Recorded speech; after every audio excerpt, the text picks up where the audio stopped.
I threaded in all the 1/2" ARP studs, and what I wanted to show right here is I had to order some special washers that would fit exactly inside the recessed areas where the cylinder head bolts or studs would thread into.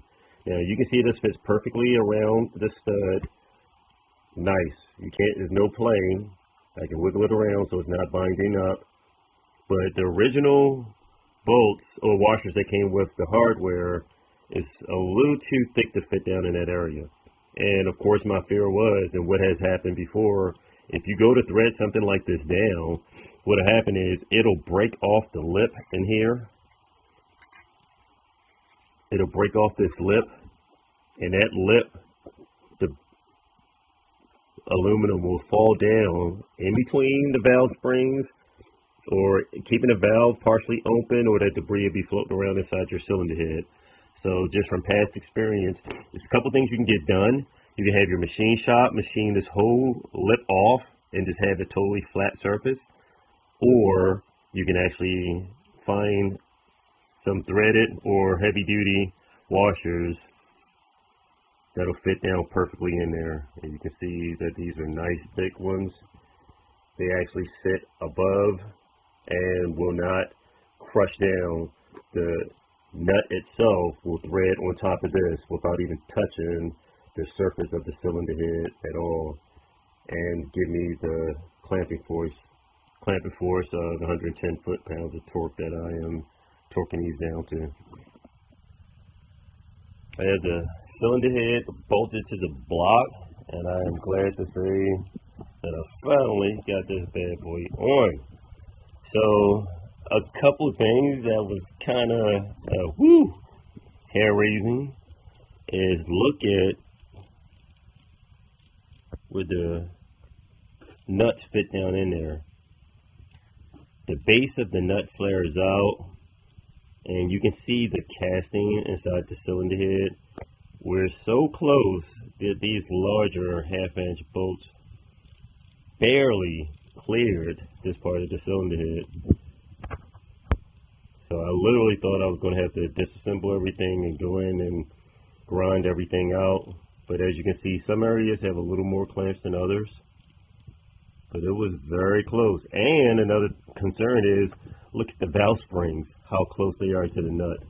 So luckily it clears, but the base of the nut is flared out as I stated. And when I was threading in position, it was contacting the top part of the spring retainer. And I was like, oh my goodness, this is not good. But once I got past that and it bottomed out, then everything had good clearance all the way around. So in the intake side, that's where I first noticed all of this, and it was like, you can see right here, it's close, very close. But everything clears. So once I get these adjustable cam sprockets on, bolted in place, timed for TDC, have these installed on the cams, and then I'll go ahead and do my timing chain and rotate the engine around just to make sure nothing touches and we have proper clearance all the way around. If we did not, of course, worst case scenario, which I would not want to have to do, is I could trim the nut off itself, trim part of it out where it would make contact, and then thread it back into position. So I would actually torque it down into spec, which I have to do anyway, and anywhere where it would contact, and I would go back in and clamp that nut. I'm about to prep the head to torque all of the cylinder head bolts down to 110 foot-pounds of torque. But before I do that, I'm installing my cam, they call them cam washers, or the cam gear rings. I want to install them because if I install my cam bridge right here without these being in place, there's a possibility that that can wear and gouge out the inside of this housing. So I'm going to install them first before I install my sprockets, and that way, even though we're going with adjustable cam sprockets, and technically it's not receiving the overflow because they're going to be fixed, we still want that in place not to damage the bridge And if we ever switch up in the future, we still have the ability just to switch over to the gears, and our seals rings will be already in place. I'm preparing to torque the cylinder head down to the block, and icing on the cake, I am using a torque wrench that I received from Pop, from my dad. Years ago, he let me borrow this torque wrench before he passed away, and he said that I would need to use it more often than he needed it. And every time I tried to return it, he told me to hold on to it because he knew I was torquing down cylinder heads and I needed one that was rated high enough. So I do have a digital one and several other newer ones that I will use to confirm, as well as the digital one. But either way, I'm going to torque it down with the wrench that I received from my Pop, and that'll be the special icing on the cake for this block.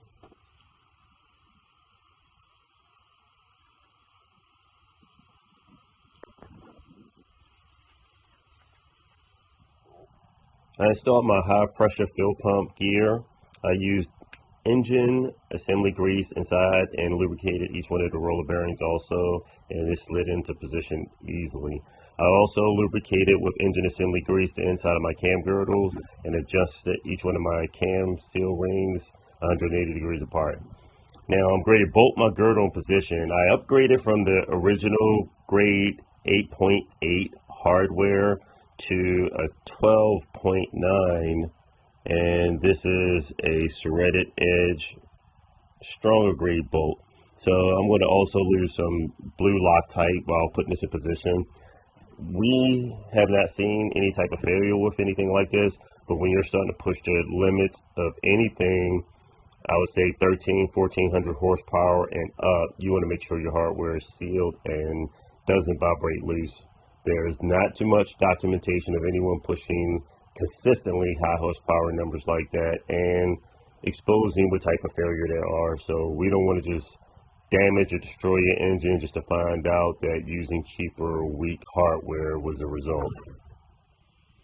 Okay, I rotated my engine around, and this bad boy almost literally took me for a spin because it is a lot heavier now that the cylinder head is mounted on this block.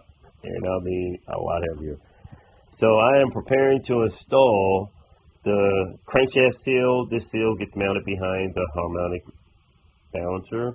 I'm going to install that. I have heavy duty 12.9 hardware that I'm going to install in the block as well as I upgraded from the factory 8.8 to a 10.9 for my water pump. I could not find in this type of taper in a 12.9, but the 10.9 is a lot stronger. These, of course, the factory bolts. Sometimes the 8.8 bolts are pretty cheap. They can shear off or snap off into the block, and tapping these out will be a pain in the butt because a lot of times they'll rust in place or oxidize, and you can see just all of that oxidation around the bolt itself.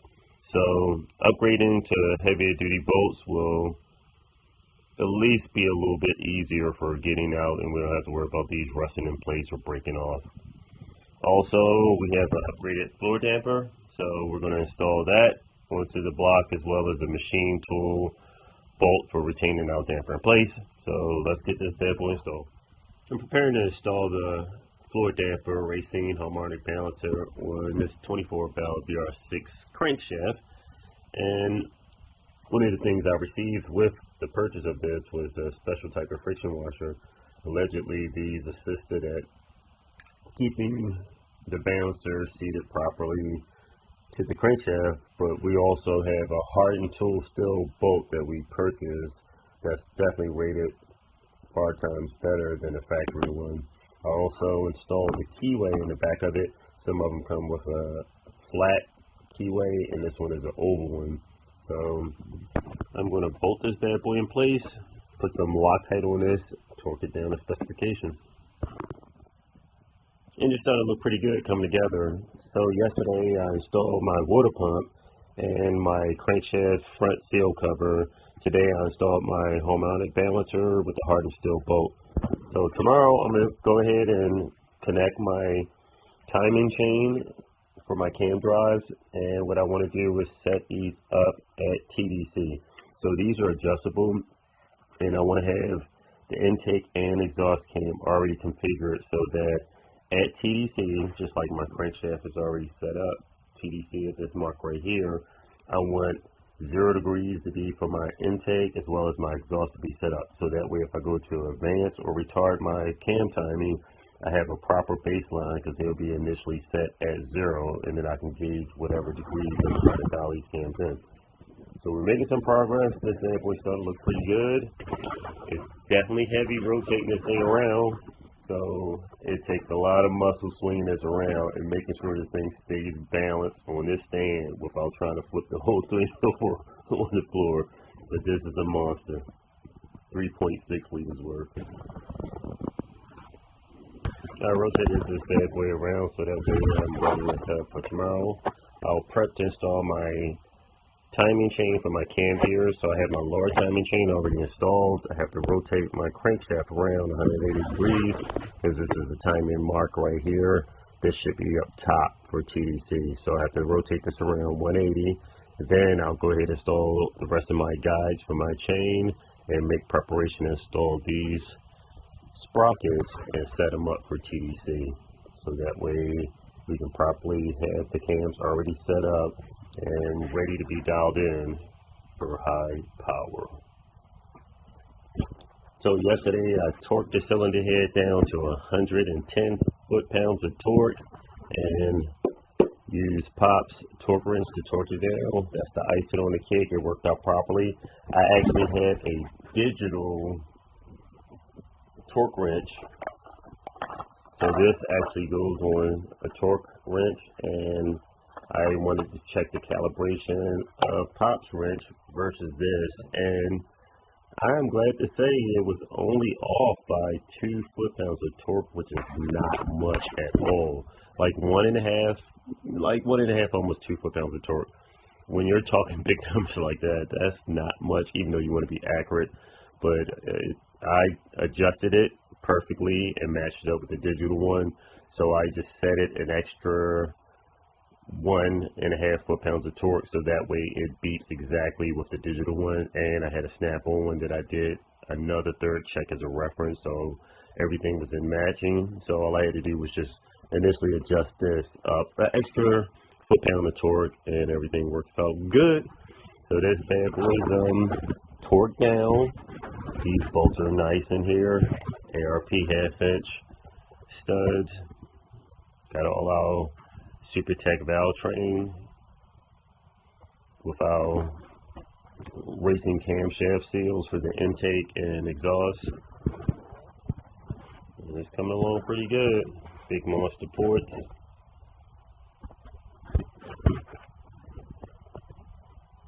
So this bad boy's getting ready. I'm up before 3 a.m. in the morning. I was rotating the engine around to get everything pretty much set up. So it looks pretty good. I have my marks set at TDC. So right over here, this is already set. So your notch right there, top dead center. The sliced off tooth right here is even with the center line where the main cap bolts to the engine block. And rotate around the front. Harmonic damper is at TDC, and my cam plates are lined up with my cams aimed at top dead center. So now, let's just prepare for the adjustable cam sprockets. I can install my timing guides, all this stuff right here, my chain, my top bridge, which snaps in place right here. That boy set up for TDC. I finally have the long block together, and this piece is starting to look pretty nice. We're running a Gravitune block girdle. They're asking for some feedback for this, and it turned out pretty nice. It's a nice install. It wasn't difficult at all. Everything kind of measured up and lined up pretty good. Over the weekend, I installed the fluid damper harmonic balancer. We're using a hardened tool steel damper bolt to secure the damper to the crankshaft, and just a few miscellaneous pieces I have to get together. But over the weekend, For this week, my primary focus is to install the timing chain for the cam gears. I already have my lower timing chain together. I'll install my top timing chain and I'm going to rotate the engine around. Okay, I have the engine rotated around, and this thing is a heavy beast. This is no joke. Rotating this engine around with this little pipe, oh my God. If somebody said this engine was to weigh 400 pounds, easily, I wouldn't be surprised. Anyway, we have our racing cams already installed in this bad boy, and this week my primary focus is to install the timing chain for my cam gears. I already have my lower timing chain installed. Everything's marked up at TDC, but we're going to be running some Schimmel Performance adjustable cam sprockets. We're also going to be running his adjustable chain tensioner with this also, so that'll make it a little bit easier for adjusting these if we have to adjust, advance, or retard our timing instead of using the factory automatic adjuster. So here's our timing chain. A few miscellaneous pieces to get together, but this is finally coming together pretty nice. We already have our DSG transmission together. Everything's already been machined, and this is already installed with our VR6 adapter plate. This has the DCT 1300 horsepower setup. Unfortunately, when we purchased this, they've already come out with, if I'm not mistaken, DCT 1500, which has a reinforced cage. But we're going to get a backup transmission, and the backup transmission will get the 1500, or if they come out with a 16 or 1700, we'll get that. But anyway, coming along pretty good. I'll post some other videos on the assembly and build of that, and I'll keep everyone posted.